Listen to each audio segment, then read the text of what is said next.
Hi சகோஸ், எப்படி இருக்கீங்க? இன்றைக்கி நம்ம சேனலில் பூண்டு ஊறுகாய் எப்படி செய்கிறதுங்கிறத பார்க்கலாம் வாங்க. அதுக்கு தேவையானது பூண்டு 1/2 கிலோ, கடுகு 1 ஸ்பூன், வெந்தயம் 1 ஸ்பூன், சோம்பு 1 ஸ்பூன், கருவேப்பிலை 1 ஸ்பூன், புளி 100 கிராம்.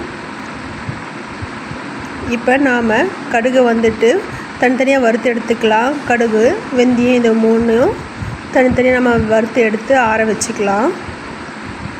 புளியை நல்லா தண்ணியில் கழுவிட்டு அலசி ஊற வச்சிடலாம். இப்போ ஃபஸ்ட்டு பாத்திரத்தில் எண்ணெயை ஊற்றிக்கலாம்.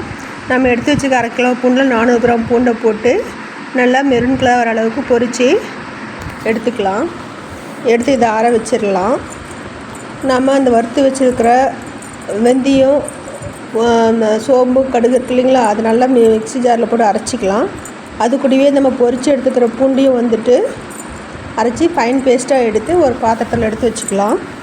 இப்போ ஒரு பாத்திரத்தில் எண்ணெயை விட்டு கடுகு 1 ஸ்பூன், வெந்தயம் 1 பிஞ்ச்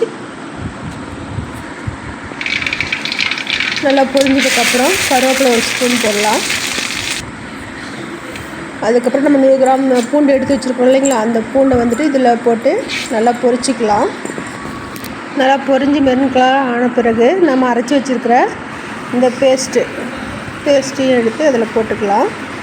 அதுக்கப்புறம் நம்ம கரைச்சி வச்சுருக்க புளி இருக்கு இல்லைங்களா, 100 கிராம் புளி, அதையும் அதில் விட்டு நல்லா மிங்கிள் பண்ணிவிட்டு நல்லா ஃபுல்லாக நல்லா கலந்து விட்டுக்கலாம். கலந்து விட்ட பிறகு நமக்கு பெருங்காயத்தூள் 1 ஸ்பூன், மிளகுத்தூள் 1 ஸ்பூன், மஞ்சத்தூள் 1 ஸ்பூன், உப்பு தேவையான அளவு இதெல்லாம் போட்டு நல்லா கலக்கி விடணும். அப்போ தான் நல்லா பேஸ்ட் நமக்கு ஒரே இடத்துல கெட்டியாக இல்லாமல் நல்லா கிடைக்கும். இப்போ இது நல்லா கொதித்து வரும்பொழுது வெளியே போய் நமக்கு தெரிக்கும். அதுக்காக நல்லா ஒரு பெரிய தட்டம் வச்சு இதை மூடி வச்சிடலாம். மூடி வச்சோம்னா நல்லா கொதித்து தண்ணி அதில் இருக்கிற ஈரப்பதமெல்லாம் சுண்டும். அந்த இறக்குற ஸ்டேஜில் 1 ஸ்பூன் நாட்டு சர்க்கரை ஆட் பண்ணிக்கலாம். 1 ஸ்பூன் 2 ஸ்பூன் கொஞ்சம் டேஸ்ட்டுக்கு தகுந்த மாதிரி ஆட் பண்ணிக்கலாம். அப்புறம் நம்ம அரைச்சி வச்சுருக்கோம் இல்லைங்களா, வெந்தயத்தூள், கடுகுத்தூள், இதையெல்லாம் 2 ஸ்பூன் எவ்வளோ இருக்கோ அதை நம்ம அரைச்சி வச்சு அதில் போட்டு நல்லா கலக்கி நல்லா தண்ணியை கொதிக்க விடலாம். இன்னும் நல்லா ஃபுல்லாக ட்ரை ஆகும். கெட்டியாக ஆனதுக்கப்புறம் ஃபைன் பேஸ்ட் நல்லா ஊறுகாய் நமக்கு கிடைக்கும்.